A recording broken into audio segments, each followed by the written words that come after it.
রাঙ্গামাটি চট্টগ্রাম সড়কে CNG pickup সংঘর্ষে নিহত ৬।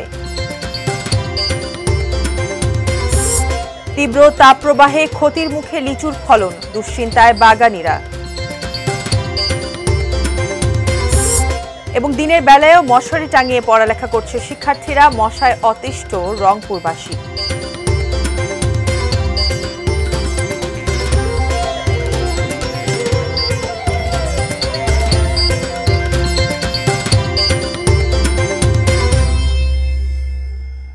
দেখছেন এটি নিউজ। সারা দেশের সর্বশেষ খবরাখবর নিয়ে এটি নিউজের নিয়মিত আয়োজন দেশের খবরে আপনাদের আমন্ত্রণ জানাচ্ছি আমি মারিয়া শিমু। শুনছিলেন আকিস বসে গ্লাসের সৌজন্যে সংবাদ শিরোনাম। বিস্তারিত জানাবো। রাঙ্গামাটির কাউখালীতে সিএনজি চালিত অটোরিকশা ও পিকআপ ভ্যানের সংঘর্ষে মৃতের সংখ্যা বেড়ে ৬ জনে দাঁড়িয়েছে। নিহত সবাই অটোরিকশার যাত্রী ও চালক ছিলেন। দেশে সর্বত্রে জেলা পঞ্চগড়ে তাপ প্রবাহের কারণে ক্ষতির মুখে পড়েছে লিচুর চাষ। দেখা দিয়েছে ফল ফেটে যাওয়া সহ ঝরে যাওয়ার সমস্যা। পঞ্চগড়ের আটোয়ারী উপজেলার বলরামপুরের একটি লিচু বাগান থেকে বিস্তারিত জানিয়েছেন প্রতিনিধি সিদ্ধার্থ কর্মকার। গত কয়েকদিন ধরে আমরা লক্ষ্য করছি যে পঞ্চগড়ের উপর দিয়ে কিন্তু একটি তাপপ্রবাহ বয়ে যাচ্ছে এবং প্রতিদিন পঞ্চগড়ে যে সর্বোচ্চ যে তাপমাত্রা সেটি কিন্তু 30 থেকে 35 ডিগ্রি সেলসিয়াসের ঘরে কিন্তু ওঠানামা করছে। এবং গতকালকেও আমরা দেখেছি যে এই তাপমাত্রা ছিল 34.8 ডিগ্রি সেলসিয়াস। এবং খুব অদ্ভুত একটি ব্যাপার লক্ষ্য করছি আমরা, যে প্রকৃতির যে অদ্ভুত খেয়াল সেটির কারণে কিন্তু আমরা লক্ষ্য করছি যে সন্ধ্যার পর থেকে কিন্তু ঘন কুয়াশাও দেখা যাচ্ছে চারদিকে। এবং এই যে প্রচণ্ড তাপদাহ এবং যে সূর্যের তাপ, এই কারণে কিন্তু বিভিন্ন কৃষিতে এটি কিন্তু কুপ্রভাব পড়েছে। বিশেষ করে পঞ্চগড়ে এবছর কিন্তু 2000 হেক্টরেরও বেশি জমিতে কিন্তু এবার লিচুর আবাদ করা হয়েছে। তো এই লিচুর যে আবাদ সেটি কিন্তু চরমভাবে ক্ষতিগ্রস্ত হচ্ছে এই প্রচণ্ড তাপদাহের কারণে। আমরা যেমনটি জানতে পেরেছি যে আসলে বাগানগুলি ঘুরে কৃষক চাষিদের সাথে কথা বলে যেমনটি জানতে পেরেছি যে ফল কিন্তু ঝরে যাচ্ছে এবং ফল কিন্তু ফেটে যাচ্ছে। এই ধরনের সমস্যা কিন্তু চাষিরা তারা কিন্তু বলছেন। এবং এই যে আবহাওয়ার কারণে যে বর্তমান লিচুর যে অবস্থা এবং ক্ষতির সম্ভাবনা এবং আশঙ্কা কৃষকরা করছেন, তেঁতুলিয়া আবহাওয়া পর্যবেক্ষণাগারের পর্যবেক্ষক জিতেন্দ্র চন্দ্র রায়, তার সাথে আমার কথা হচ্ছে। তিনি আমাকে যেমনটি জানিয়েছেন যে আসলে 27 তারিখ পর্যন্ত কিন্তু এই তাপদাহ এটি চলবে এবং 27 তারিখের পর থেকে কিন্তু একটি বৃষ্টিপাত হয়ে যাওয়ার সম্ভাবনা রয়েছে। তো বৃষ্টিপাতটা হলেই কিন্তু অনেকটাই এই সমস্যার কিছুটা লাঘব হবে। তো এই ছিল পঞ্চগড় থেকে আমার কাছে লিচু চাষ নিয়ে সর্বশেষ তথ্য। গত বছরের চেয়ে এবারে লিচুর ভালো ফলনেও দুশ্চিন্তায় রয়েছেন ঠাকুরগাঁওয়ের লিচু বাগানীরা। তীব্র তাপপ্রবাহে নষ্ট হওয়া শুরু হয়েছে ফল ও গুটি। শহরের মুন্সিরহাট এলাকার বাগান থেকে বিস্তারিত জানিয়েছেন প্রতিনিধি এম.এস. আমাদ। এই 281 হেক্টর জমিতে এবারে লিচুর আবাদ হচ্ছে এবং প্রায় 1700 মেট্রিক টন লিচু উৎপাদনের লক্ষ্যমাত্রা নির্ধারণ করেছেন জেলা কৃষি অফিস। তবে আমরা আজকে সেই সকাল থেকেই যারা লিচু বাগানি রয়েছে এবং যারা লিচুর কাজ করছেন এবং যারা বাগান কিনেছেন তাদের সঙ্গে আমাদের কথা হয়েছে। তারা বলছেন যে গেল 2-3 বছরে যে পরিমাণ ফলন হয়েছে এবারে প্রায় দ্বিগুণ তাদের ফলন এসেছে এবং তারা মনে করছেন যে গেল বছরের যে ঘাটতি এবং লোকসান ছিল সেটি পুষিয়ে এবার তারা লাভের আশা দেখবেন এবং বেশ মুনাফাও তারা বেশ ভালো লাভ করবেন। তবে কিছুটা শঙ্কা রয়েছে, কৃষকরা বলছেন এবারে এবারে আবহাওয়াটা খানিকটা ভিন্ন। এর আগের বার গরম একেবারে শুধুমাত্র তাপপ্রবাহ থাকলেও এবারে সকালে কিছুটা কুয়াশাচ্ছন্ন ভাব এবং রাতের বেলা কিন্তু ঠান্ডা আবহাওয়া বিরাজ করে এবং দিনের বেলা তাপমাত্রা এটি তীব্র থেকে তীব্রতর হওয়ার কারণেই কিছুটা ফলনের ক্ষতির দিকে তারা ক্ষতি হওয়ার সম্ভাবনা এবং যে প্রবণতা সেটি তারা লক্ষ্য করছে এবং কিছু ফলন ফেটে যাওয়ার শুরু করবার কারণে তারা মনে করছেন যে তাদের যে এই যে দুশ্চিন্তা কিছুটা তাদের কপালে ভাঁজ পড়েছে এবং তারা বলছেন যে এই তাপপ্রবাহ যদি আরও বেশি বাড়তে থাকে তাহলে ফলনের যে ক্ষতি, ফলনের ক্ষতি হবে এবং যে পরিমাণ লাভের তারা আশা দেখছেন সেটি আসলে কমিয়ে আসার তাদের শঙ্কা করছেন। আমরা এ নিয়ে কৃষি অফিসের সঙ্গে কথা বলেছিলাম। তারা বলেছেন যে পরিচর্যা এবং যে পানির যে ব্যবহার দেওয়ার যে কথা সেটি যদি তারা করতে পারে এবং কিছু তারা নির্দেশনা দিয়েছেন, এই নির্দেশনা মোতাবেক যদি যারা বাগানি রয়েছেন তারা যদি কাজ করে থাকে তাহলে এই যে ক্ষতি এবং যে দুশ্চিন্তার সংখ্যা সেটি পেরিয়ে উঠতে পারবে এবং তারা লাভ করতে পারবেন। মশার উৎপাতে অতিষ্ঠ রংপুর নগরবাসী। কয়েল বা স্প্রে ব্যবহার করেও মিলছে না রেহাই। দিনের বেলাতেও মশারি টাঙিয়ে পড়ালেখা করতে হচ্ছে শিক্ষার্থীদের। মশার প্রজনন ক্ষেত্রগুলো পরিষ্কার না করায় এবং মশক নিধন কার্যক্রম না থাকায় বেড়েই চলেছে মশার উৎপাত। জন্মনে দেখা দিয়েছে ডেঙ্গু ম্যালেরিয়া আতঙ্ক। রংপুর থেকে মনিরুজ্জামানের তোলা ছবি ও শাহরিয়ার মিমের তথ্যে ডেস্ক রিপোর্ট। রংপুর মহানগরীর উপর দিয়ে প্রবাহিত শ্যামা সুন্দরী খালের অনেক স্থানই এখন ভাগাড়। শহরের ড্রেনে ফেলা হচ্ছে ময়লা আবর্জনা। বসতবাড়ির আশপাশেও রয়েছে ঝোপঝাড়। পরিচ্ছন্নতা কার্যক্রম না থাকায় প্রতিটি ক্ষেত্রই হয়ে উঠেছে মশার প্রজনন ক্ষেত্র। দিনে রাতে সবসময় মশার উৎপাত। কেউ ব্যবহার করছেন কয়েল, স্প্রে, ধূপের ধোঁয়া, এমনকি কীটনাশক।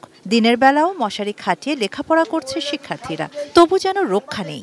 কয়েল দেয়, কয়েলের মধ্যেও মশা থাকে। রোগ ব্যাধি হচ্ছে বাচ্চা কাচ্চাদের, খুবই জরুরি ভিত্তিতে আপনারা একটু নজর দেন। 5 দিন আমার জ্বর এসে গেছে, বিষাক্ত মশা, ঘরে থাকা যায় না, এমন মশা। মশার কামড়ে অনেকেই অসুস্থ, তবু সিটি কর্পোরেশনের তেমন কোনো পদক্ষেপ না থাকায় হতাশ ও ক্ষুব্ধ নগরবাসী। দোকানে বেচা কিনে এরকম মানুষ আসলে মনে করেন যাকে মৌমাছির মতন ঘিরে ধরে। সিটি কর্পোরেশনের লোক কোনো মেডিসিন মারে না। শ্যামা সুন্দরী খালে আবর্জনা ময়লায় একদম কিন্তু খনন কাজও হচ্ছে না। সিটি কর্পোরেশন কর্তৃপক্ষের দাবি, তাদের মশা নিধন অভিযান চলমান রয়েছে, প্রয়োজনে কার্যক্রম আরও বাড়ানো হবে। যেহেতু 1 নম্বর জোনটা আমাদের এটা বেশি গুরুত্বপূর্ণ, এখানে আমরা 2টা টিম রেখেছি। তো আমাদের টিম কাজ শুরু করে দিচ্ছে, আমাদের মশকের যে ওষুধগুলো সেগুলো চলে আসছে। কেবল আশ্বাস নয়, সিটি কর্পোরেশনের দৃশ্যমান এবং কার্যকর পদক্ষেপ চান রংপুর মহানগরবাসী। শাহানা জাহান, ডেস্ক রিপোর্ট, ATN নিউজ। দর্শক, দেশের খবর নিচ্ছি একটি বিরতি, এরপর আরও যা থাকছে। কুমিল্লায় ফের কিশোর গ্যাংয়ের অস্ত্রের মহড়া, জনমনে আতঙ্ক। এবং সিলেটের জৈন্তাপুর সীমান্ত থেকে 6 কোটি টাকা ভারতীয় পণ্য আটক।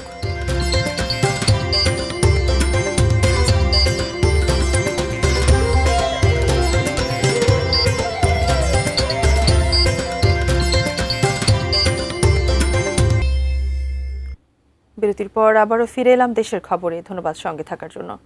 রাঙামাটির কাউখালীতে সিএনজি চালিত অটোরিকশা ও পিকআপ ভ্যানের সংঘর্ষে মৃতের সংখ্যা বেড়ে 6 জনে দাঁড়িয়েছে। নিহত সবাই অটোরিকশার যাত্রী ও চালক ছিলেন। রাঙামাটি থেকে ইমতিয়াজ কামাল ইমনের পাঠানো তথ্য ছবিতে ডেস্ক রিপোর্ট।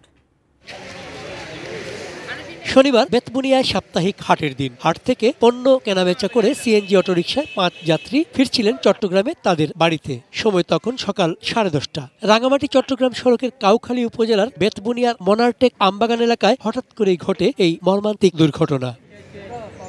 আমবাগান এলাকায় পৌঁছলে বিপরীত দিক থেকে আসা একটি পিকআপ ভ্যানের সঙ্গে অটোরিকশাটির সংঘর্ষ হয়। ঘটনাস্থলেই 3 জন যাত্রীর মৃত্যু হয়। হাসপাতালে নেয়ার পর মারা যান আরও 2 জন। গুরুতর আহত আরেকজনকে চট্টগ্রাম মেডিকেল কলেজ হাসপাতালে পাঠিয়েও বাঁচানো যায়নি তাকে। পরে নিহতদের মধ্যে 5 জনের পরিচয় জানা যায়। তারা হলেন রাউজানের চৌধুরীপাড়ার তুরাবালি, কাউখালীর নুরনাহার ও হাটহাজারী সাত্তারঘাট এলাকার মাহমুদুর রহমান, রাউজানের জয়নাল আবেদিন এবং সীতাকুণ্ডের ইজাদুল। জাহিরা বাজার করতে আসছিল, বাজার করে বাড়ি ফেরার সময় এই দুর্ঘটনা হলো। সিএনজিটার ভিতরে যে যাত্রীরা ছিল এবং ড্রাইভার সহ আমরা স্পট ডেড পাইছি 3 জন, মহিলা 2 জন, 4 জন পুরুষ। ওইখান থেকে 3 জনের অবস্থা যখন জায়গায় মারা গেছে, আর 3 জনকে আমরা সিএনজি যুগে গহিরা জায়গা মেডিকেলে পাঠাইছি। স্থানীয়রা জানান, অতিরিক্ত গতির কারণেই এমন দুর্ঘটনা হতে পারে। দুর্ঘটনায় কবলিত সিএনজি ও পিকআপ ভ্যান জব্দ করা হয়েছে। তবে ঘাতক পিকআপ ভ্যানের চালককে আটক করতে পারেনি পুলিশ। এটা তো পাহাড়ি এলাকা, যার কারণে গাড়িগুলো খুব রাশ চালায়। আমাদের এটা ব্যক্তিগত এক্সপিরিয়েন্স আছে। তো দুর্ঘটনার সঠিক কারণ আসলে এই মুহূর্তে আমি বলতে পারছি না, it's too early to say. আমরা বিস্তারিত অনুসন্ধান করব। চন্দন পাল, ডেস্ক রিপোর্ট, ATN নিউজ। চীনের আর্থিক ও কারিগরি সহায়তায় মোংলা বন্দর আধুনিকায়নে প্রকল্প হাতে নিয়েছে বন্দর কর্তৃপক্ষ। 4,068 কোটি 72 লাখ টাকার এই প্রকল্পের আওতায় কন্টেইনার ইয়ার্ড, জেটি সহ আধুনিক যন্ত্রপাতি স্থাপন করা হবে। ফলে দেশের অর্থনীতি ও বাণিজ্য বাড়ার পাশাপাশি কর্মসংস্থানও বাড়বে। প্রকল্পের আওতায় বন্দর উন্নয়নে চলতি বছরের ফেব্রুয়ারিতে সরকারি পর্যায়ে চীনের সিভিল ইঞ্জিনিয়ারিং কর্পোরেশনের সাথে চুক্তি হয়। বন্দরের জেটি সমস্যা, পশুর নদীর চ্যানেলে নাব্য সংকট, আধুনিক অবকাঠামোর অভাব সহ বিভিন্ন সমস্যা সমাধানে দীর্ঘদিন ধরে দাবি জানিয়ে আসছিলেন ব্যবসায়ীরা।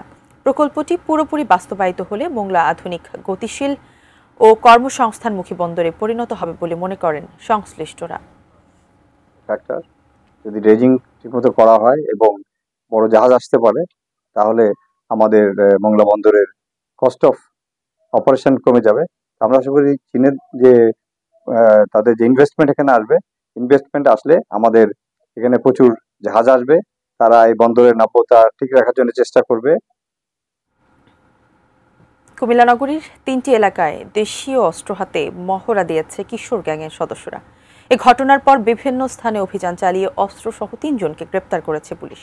শুক্রবার বিকেলে নগরীর তালপুকুরপাড়, আদালতপাড়া ও রানীর দিঘিরপাড় এলাকায় রামদা, চাপাতি, হকি স্টিক, রড সহ বিভিন্ন দেশীয় অস্ত্র নিয়ে মহড়া দেয় কিশোর গ্যাংয়ের সদস্যরা। এ সময় কয়েকটি ককটেল ও বিস্ফোরণের ঘটনা ঘটে।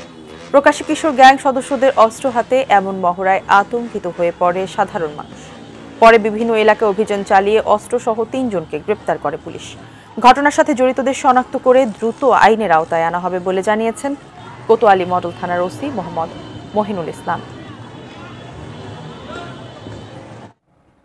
দর্শক, দেশের খবরের সময় হলো আরেকটি বিরতির, ফিরছি কিছুক্ষণের মধ্যেই।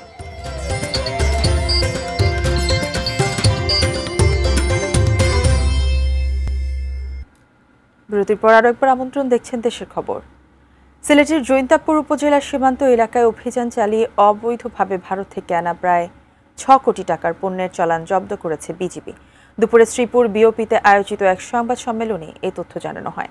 48 বিজিবির অধিনায়ক নাজমুল হক জানান, শুক্রবার ও শনিবার ভোর পর্যন্ত বিজিবি সদস্যরা জৈন্তাপুর সীমান্তের বিভিন্ন স্থানে অভিযান চালিয়ে এসব পণ্য জব্দ করেন, যার মধ্যে রয়েছে বিপুল পরিমাণ ভারতীয় শাড়ি, লেহেঙ্গা, কসমেটিক্স, পান সহ বিভিন্ন পণ্য, যার বাজার মূল্য প্রায় 6 কোটি টাকা বলে জানিয়েছে বিজিবি।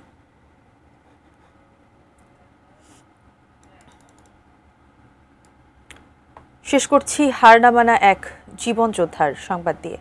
স্বাধীনতার পরের বছর গ্রামে গ্রামে দেখা দেয় পক্স। সেই মহামারীতে চোখের দৃষ্টি হারান ঝিনাইদহের হলিধানি গ্রামের আরশাদ আলী। 7 বছর বয়সেই নেমে আসে চির অন্ধত্ব, অথচ থেমে থাকেননি ষাটোর্ধ্ব মানুষটি। স্বাভাবিকভাবেই করে চলেছেন নিত্যদিনের কাজ। তার কথা জানিয়েছেন ঝিনাইদহ প্রতিনিধি ইমন হাসান। দেখুন ডেস্ক রিপোর্টে। প্রতিদিনের মতো সকাল সকাল কাঁচি হাতে বেরিয়েছেন আরশাদ আলী। নিজের জমি থেকে ঘাস কেটে খাওয়াবেন গৃহপালিত গরু ছাগলকে। দেখে বোঝার উপায় নেই মানুষটি চোখে দেখেন না। আরশাদ আলীর বাস ঝিনাইদহ সদর উপজেলার হলিধানিতে। স্বাধীনতার পরের বছর এলাকায় মহামারী আকারে দেখা দেয় পক্স। তাতে প্রাণ হারান অনেকেই। অনেকের চোখের দৃষ্টি কেড়ে নেয় পক্স। বেঁচে গেলেও দৃষ্টিশক্তি হারিয়ে শুরু হয় আরশাদ আলীর জীবনযুদ্ধ। হাঁস মুরগির ঘরগুলো তৈরি করেছি, এই যে আমার বাসাতে রান্নাঘরের বেড়া গুঁড়া এগুলো আমি নিজে তৈরি করি। তারপরে এই যে গরুর মুকল ভাঙানো, দড়ি পাকানো, ছিকে ভাঙানো, ইনশাল্লাহ সবই পারি।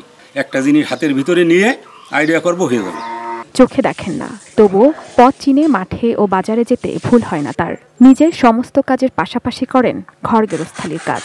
পায়রার খোপ, হাঁস মুরগির ঘর বানিয়েছেন নিজেই। দরকারি প্রায় সব কাজই করতে পারেন আরশাদ আলী।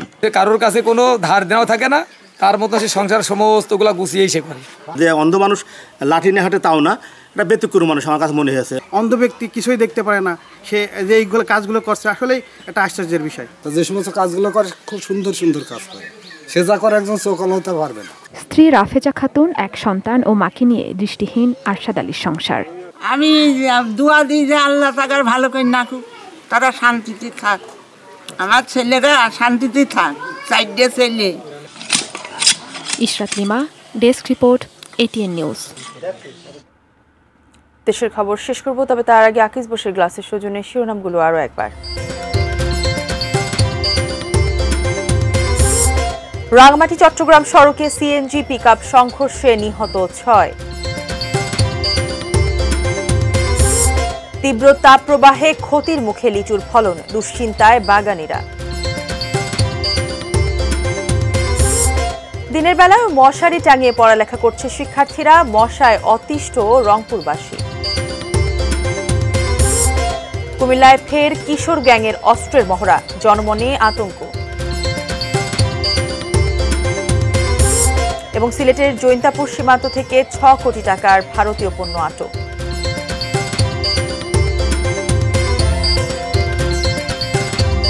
দর্শক, এই ছিল দেশের খবরের সর্বশেষ। কাল আবারও দেখা হবে একই সময়। সে পর্যন্ত সবাই ভালো থাকুন, দেখে থাকুন এটি নিউজ। ধন্যবাদ সবাইকে।